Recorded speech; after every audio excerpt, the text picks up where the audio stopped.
So at this point, we've completed all of the work required for us in 3-88. And let's move into problem 3-89. Otto wants to make as much profit as possible, but he needs our help and recommendations. We're going to use our list from problem 3-88 to determine which combination of cars and trucks will make the most profit based on the information below. And we're presented with two scenarios here. Scenario A says, which of Otto's options gives him the greatest profit if he makes $1 on each car and $1 on each truck he sells? How do you know? Scenario B says, the market has changed and Otto can now make $2 for each truck, but only $1 for each car. What is his best choice for the number of cars and the number of trucks to make in this situation? How can you be sure? Explain.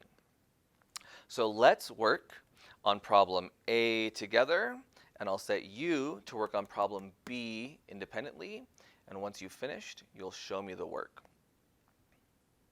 Okay, let's get into it. Let's take ourselves some notes, because good notes are critical to solving problems successfully.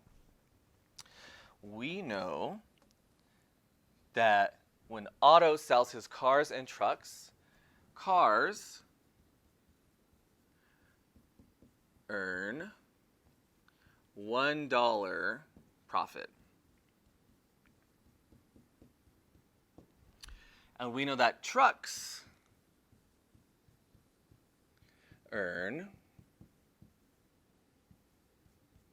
$1 in profit.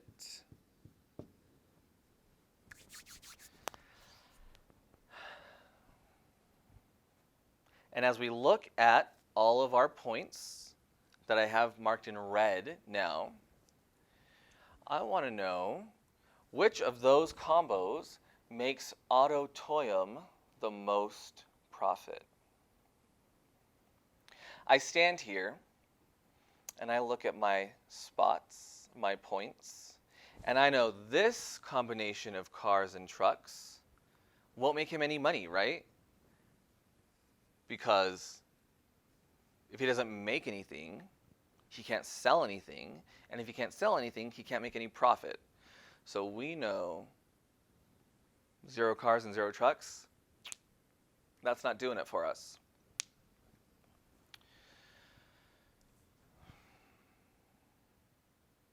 I see here that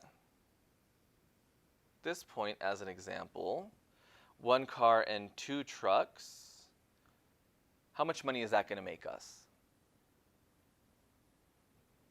That's going to make us $3, isn't it? So let's label that here. I'm going to make my pen tip a little bit finer. I'm going to label this with a 3. I don't recommend that you label on top of your points because you'll have to use this graph again for the next problem.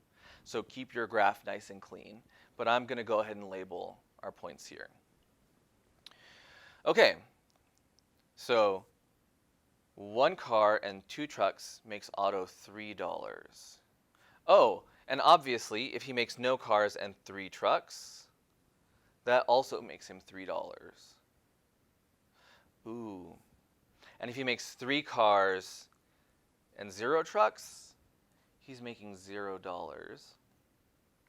And a pattern is starting to stick out to me. Take a look at this.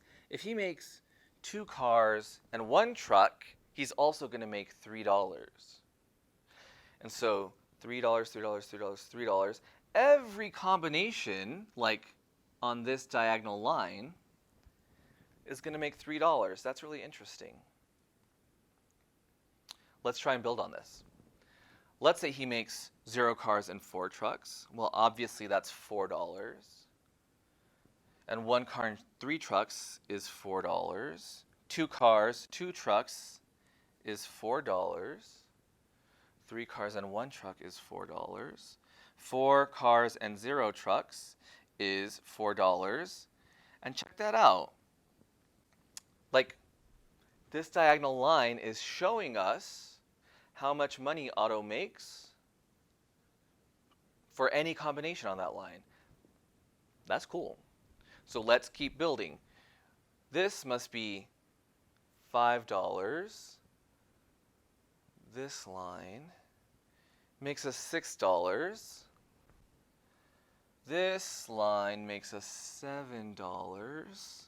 And check this out, there's only one combo that makes $8. Cool, we maximized Otto's profit in the case where he earns $1 on cars and $1 on trucks.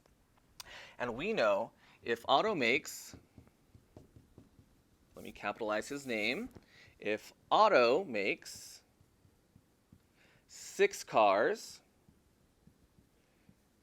and 2 trucks, he earns $8 profit.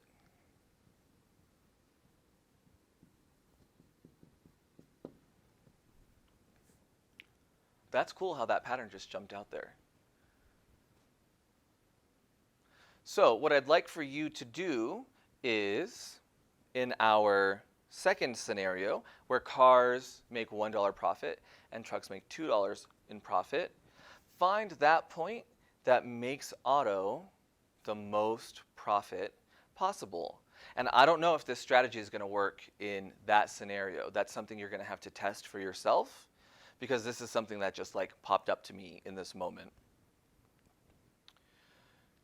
See what you can find. See if you can tell me which point maximizes Otto's profit. And I'm going to stress it again, which point optimizes his constraints, which point makes the best use out of Otto's limited resources. Give it your best shot. I'll see you in the next video.